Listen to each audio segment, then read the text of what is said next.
What's up, everybody? Kurt Stubbs here at Talkin Tigers. Week 4. Man, they say it's the fastest 10 weeks of the year, and they certainly are not lying. We are already into week 4 of the high school football season. I don't have to let you know, you already know. This is Pickerington North week. The Pickerington North Panthers coming into this game at 3-0 with an impressive start. Wins at Elder and wins at home against Pine Richland out of PA. And then last week, another emphatic win over a good Upper Arlington team, a game they were never really challenged in. So the Tigers got their hands full this week. There's no doubt about it. Pick Central coming off of a 28-17 loss a week ago at Centerville. That game can kind of be summed up in one, maybe a few short sentences. The 17 penalties for 120 yards really handicaps you, especially for a team that is really good in the run game when they're playing ahead of the chains. But when you're in first and 20, second and 18, third and 17, it makes it really easy on the defense. You become really predictable. It makes it really difficult for Rocco because defenses can kind of just pin their ears back. But when you're in those second and 6, third and 3, that's when we're at our best because the playbook is completely wide open at that point, and we can really lean on this running game and these offensive line that appear to be much more comfortable run blocking. But it is a little bit more difficult to pass block when the opposing defense knows what's coming, especially when you are in passing predicaments because of the penalties.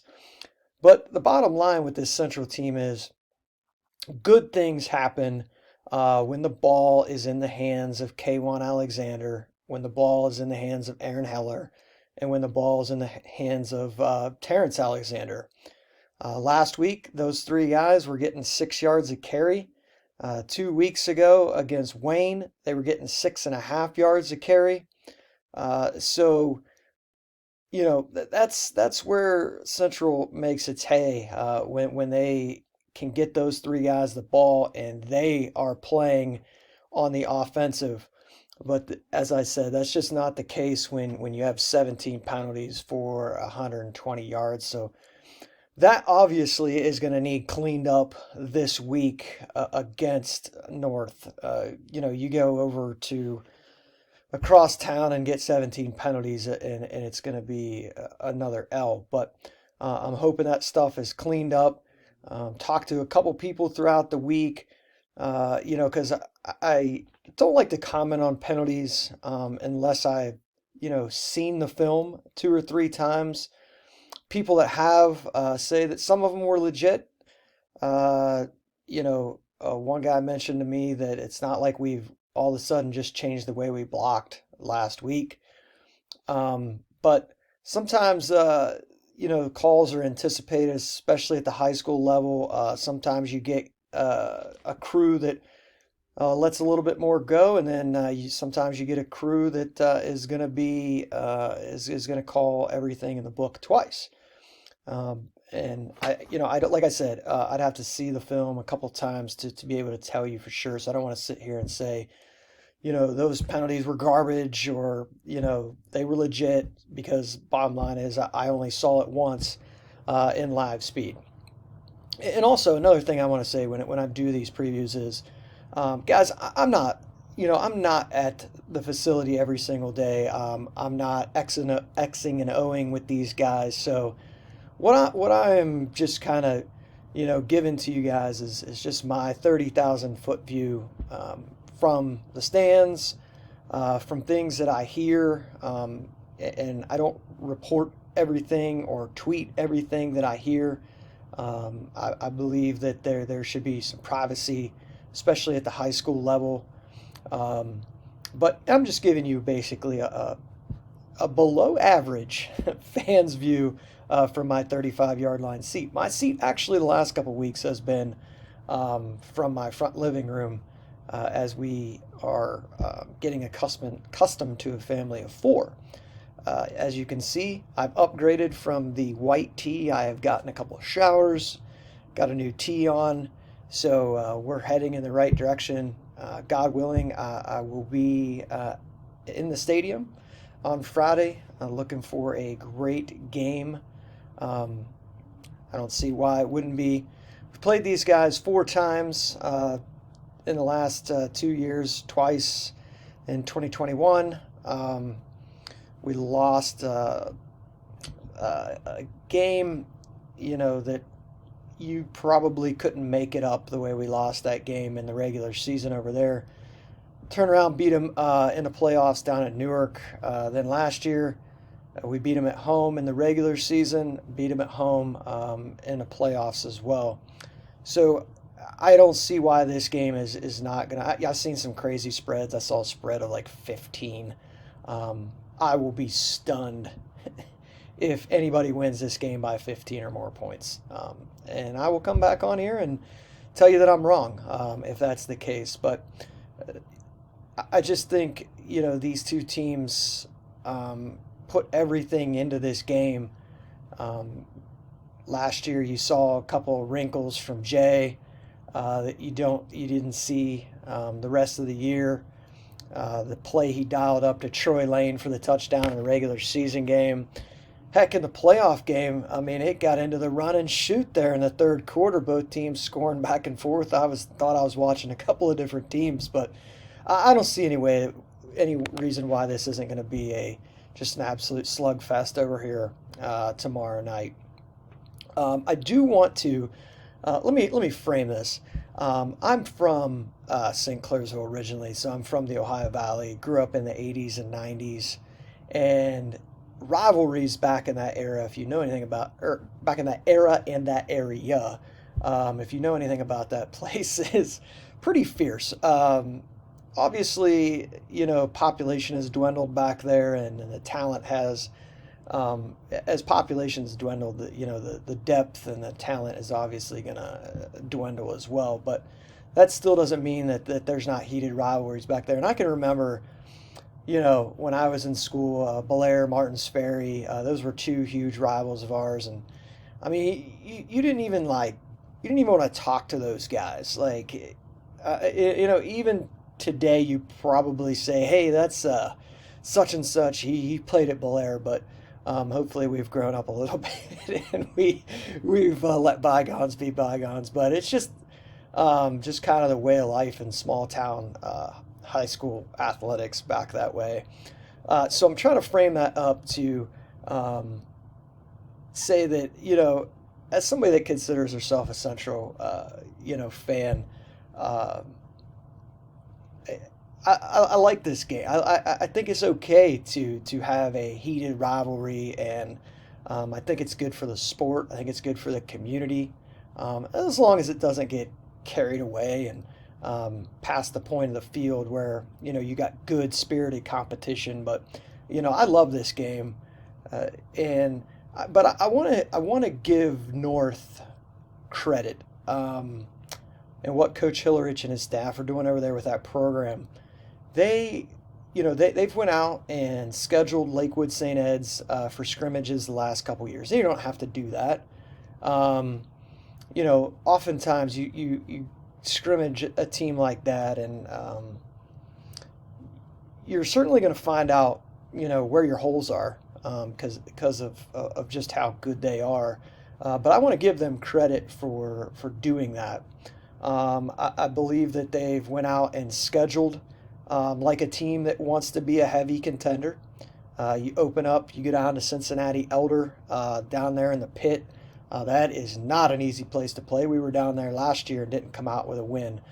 They go down there this year, get out to a lead, and then, the wheels kind of fall off a little bit, and it's like, here we go. But this team kind of showed me that they're a little bit different because they punched back. and they ended up, getting a victory down there. And like I said, that is not easy to do, to come out of that, out of the pit, with a win over an Elder team. And the addition of Sam Williams-Dixon has obviously lifted this team, but he is just a part of. I mean, this is definitely the most talented roster, of the 10 teams on our schedule. I would say that this is probably one of the 3 to 5 most talented teams in the state of Ohio, roster-wise. So this is not, going to be an easy case to go over there and win this game by any imagination, by any stretch of the imagination, and it shouldn't be. It's a rivalry game, and they're super talented. Um, then they go and they beat Pine Richland, and then last week they pretty much have their way with Upper Arlington. But the way they're doing it, defensively, they've been really, really good. Angelo McCollum up front is just an absolute game wrecker. I know they suffered an injury there in the secondary, that you hate to see that. Offensively, they're just so potent. Wide receivers, I would say they're probably as deep and talented as anybody in Ohio at the wide receiver position. Heck, the running back position, 3 deep. You got Williams Dixon, you got Dorian Hamilton, you got Michael Taylor. Those guys have all played a lot of football, and so they can. And in the tight end, the UAB commit at tight end is also a really, really good football player. And Landon O'Connell's in his 3rd year, starting at quarterback. He's always looked the part. He can, makes a couple plays during the game that can wow you. But I think he's starting to, the game may be slowing down to him. He's really putting it together this year. And, I really hope that he has a great season. He's put in a lot of time over there. And, he's going to be the guy that takes them, as far as they can go this year. But definitely have a ton of offensive firepower. Offensive line, probably a little better than I even expected they were going to be. So, where do we fit into this? Like I said, I think we need to go over there and play clean football, mistake-free football, limit those penalties. I think if we're under 5 penalties, 5 or under, I think we're going to be in good shape to try to win this game. We've got to run the ball. The Alexander brothers and Heller are going to be huge. Offensive line, like I said, they got to play clean football. And Rocco, I think, is going to have to make some plays when he's called upon, and I think he's more than capable. He's definitely has the talent. You just got to put him in good positions. It can't be 2nd and 18, 3rd and 19. No quarterback outside of like the Patrick Mahomeses of the world are going to succeed in those situations. And he's got weapons, things that we really even haven't seen yet. I think Galloway could be a monster. You saw a big catch from him late in that Centerville game. Just shows you what type of prospect that he is. You've got Wells that's an option on the outside. We haven't really even factored Deuce White into the offense all that much, and he's so explosive. There's so many options on offense from Central, but they have to clean up the penalties. That's it. If they do that, I think, like I said, I think they're going to be right there when the dust settles Friday night, and I think this is going to be one of those. If we are in that 5, 6 or less penalties range, I think this is going to be one of those last possession pick North, pick Central games. And I'll be interested to see. Our defense is going to be challenged. They are. The secondary was challenged last week against I thought, a really good Centerville offense. I think, the run game is, we gave up, I think, 116 yards to Isaiah Thompson from Wayne, big, bulky back. But I think we're going to, our bread and butter has been stopping the run and putting teams in bad positions, and we're going to have to do that Friday.